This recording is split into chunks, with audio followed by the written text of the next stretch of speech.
Hi friends, நான் அனிதா. நான் ரொம்ப நல்லா இருக்கேன். நீங்களும் நல்லா இருப்பீங்கன்னு நம்புறேன். இன்னைக்கு நம்ம சேனல்ல பார்க்க போறது என்னன்னா, ரொம்பவே சூப்பரான ஒரு டிஃபன் தான் பார்க்க போறோம். ரேசன் ரைஸ் இருக்கு பார்த்தீங்களா? அதை வச்சு ஒரு dosa recipe. Ration rice 1/2 cup, 1 cup காராமணி. இது இருந்தாலே போதும். சூப்பரான ஹெல்த்தியான மார்னிங் பிரேக்ஃபாஸ்ட் நீங்க ப்ரிப்பேர் பண்ணிடலாம். இதை வந்து புளிக்க வைக்க தேவையில்ல. அது போல உளுந்து, வெந்தயம் இது போல எந்த பொருளுமே தேவையில்ல.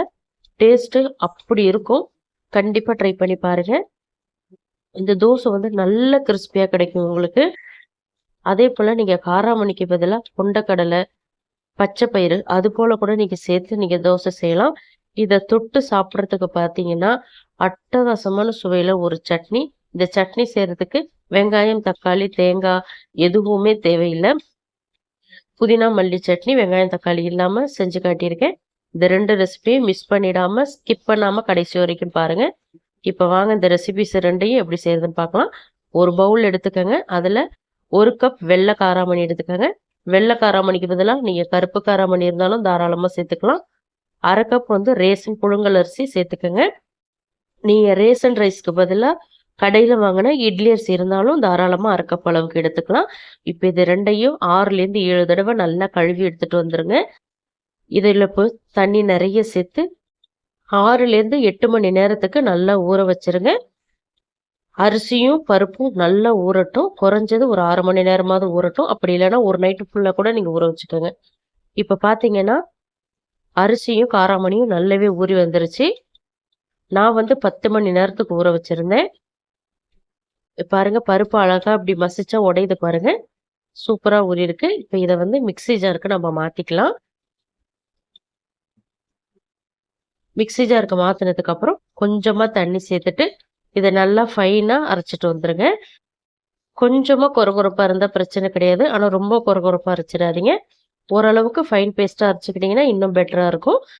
அரைச்சிட்டு வந்த மாவை பவுலுக்கு மாற்றிக்கலாம். இதில் வேறு எந்த பொருளுமே சேர்க்க தேவையில்லை. மிளகாய், சோம்பு, பூண்டு அது போல் எதுவுமே சேர்க்க தேவையில்லை.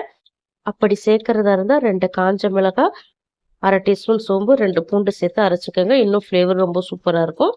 இப்போ மாவுக்கு தேவையான உப்பு சேர்த்துக்கலாம். உப்பு சேர்த்துட்டு நல்லா கலந்து விட்டுக்கோங்க. மாவு ரொம்ப திக்காக இருந்தால் மட்டும் கொஞ்சமாக தண்ணி சேர்த்து அட்ஜஸ்ட் பண்ணிக்கோங்க. இல்லை கரெக்டான பதத்துக்கு இருக்குன்னா நீங்கள் தண்ணி சேர்க்க தேவையில்லை. தோசை மாவு பதத்துக்கு நல்லா கரைச்சி விட்டுக்கோங்க. இப்போ மாவு ரெடி ஆயிடுச்சு. இது இப்படியே இருக்கட்டும். நம்ம சட்னி ரெடி பண்ணிடலாம்.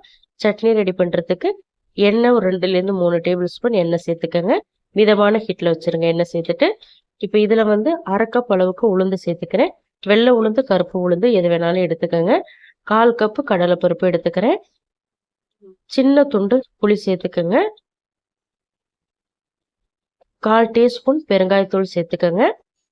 பெருங்காயத்தூள் ஆப்ஷனல் தான். இருந்தால் சேர்த்துக்கோங்க, இல்லைன்னா பிரச்சனை இல்லை, ஸ்கிப் பண்ணிவிடுங்க. காரத்துக்கு காஞ்ச மிளகாய் சேர்த்துக்கோங்க. பூண்டு வந்து ஒரு 6லேருந்து 7 பூண்டு பல் சேர்த்துக்கோங்க. இப்போ இது எல்லாத்தையுமே மீடியம் அல்லது லோ ஃப்ளேமில் வச்சுட்டு செவக்க வறுத்துக்கோங்க. கருகிடக்கூடாது. நல்ல கலர் மாதிரி வரட்டும். அது வரைக்கும் ஃப்ரை பண்ணிக்கோங்க. இப்போ பார்த்தீங்கன்னா பருப்பு எல்லாமே நல்ல கலர் மாதிரி வந்திருக்கு.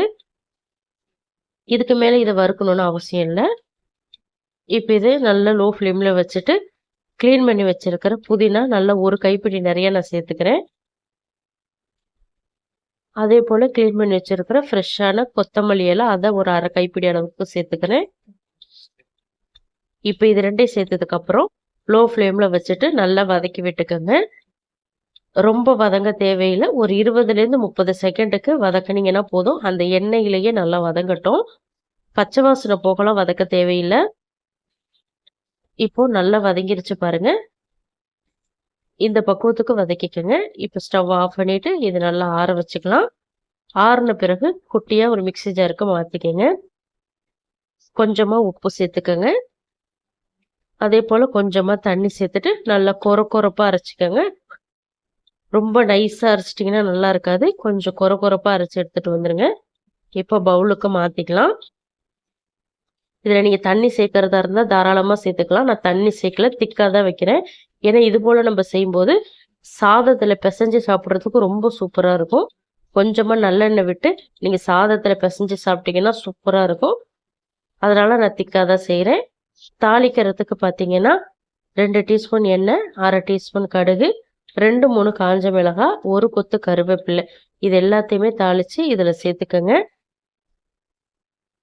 அவ்வளோதான், சூப்பரான டேஸ்ட்ல புதினா மல்லி சட்னி ரெடி ஆயிடுச்சு. வெங்காயம் தக்காளி இல்லாம.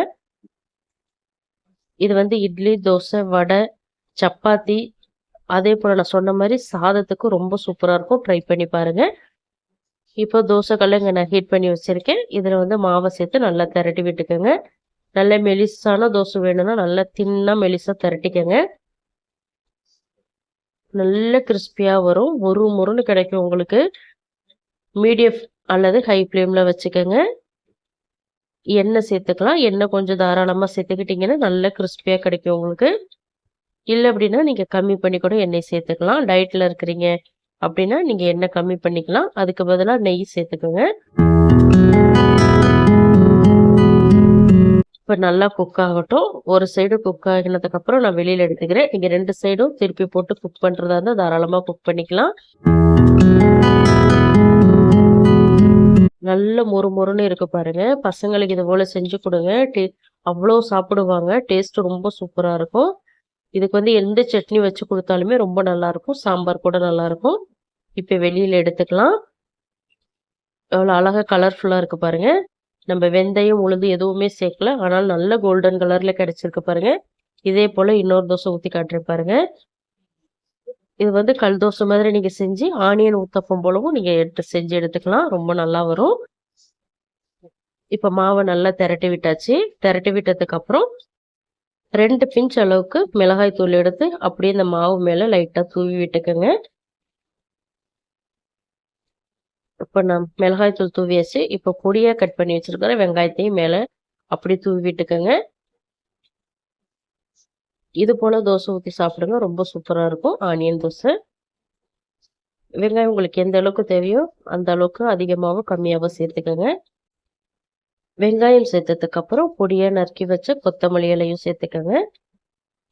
பன்னீர் இருந்தா கூட துருவி இது மேல சேர்த்துக்கோங்க. ரொம்ப சூப்பரா இருக்கும். கொத்தமல்லி இலை சேர்த்ததுக்கு அப்புறம் எண்ணெய் சேர்த்துக்கலாம்.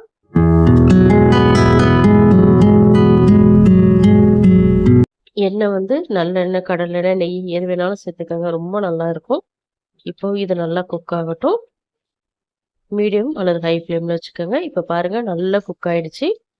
இந்த தோசையும் நான் வெளியில எடுத்துக்கிறேன். திருப்பி போடலை. உங்களுக்கு தேவையா இருந்தால் திருப்பி போட்டு குக் பண்ணிக்கங்க.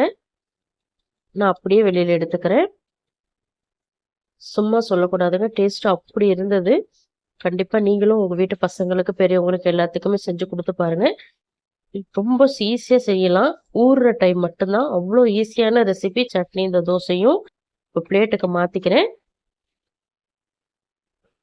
நம்ம சேனல்லையே நிறைய சட்னி ரெசிபி, குருமா ரெசிபிஸ்லாம் அப்லோட் பண்ணியிருக்கேன். ஃப்ரீ டைம்ல போயிட்டு நம்ம சேனலை செக் பண்ணி பாருங்க. அதே போல டிஃபன் ரெசிபிஸும் ஏகப்பட்ட டிஃபன் ரெசிபிஸ் போட்டிருக்கேன். எல்லா ரெசிபிஸுமே வெயிட் லாஸ் பண்றதுக்கான ரெசிபிஸ் தான். ஒவ்வொன்றும் ஒவ்வொரு சுவையில இருக்கும். டிஸ்கிரிப்ஷன் பாக்ஸ்ல கூட நான் லிங்க் தரேன். செக் பண்ணி பாருங்க.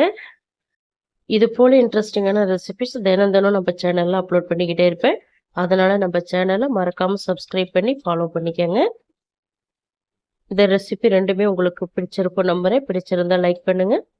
உங்க ஃப்ரெண்ட்ஸ் அண்ட் ஃபேமிலி மெம்பர்ஸ் எல்லாருக்குமே நிறைய ஷேர் பண்ணி விடுங்க. இது போல இன்ட்ரெஸ்டிங்கான ரெசிபிஸ் தெரிஞ்சுக்க மறக்காம அனிதா டேஸ்டி கார்னர் தமிழ் சேனலை சப்ஸ்கிரைப் பண்ணிக்கோங்க. தேங்க்ஸ் ஃபார் வாட்சிங் ஃப்ரெண்ட்ஸ். நாளைக்கு இன்னொரு இன்ட்ரெஸ்டிங்கான ரெசிபிஸோட சந்திக்கிறேன். பாய்.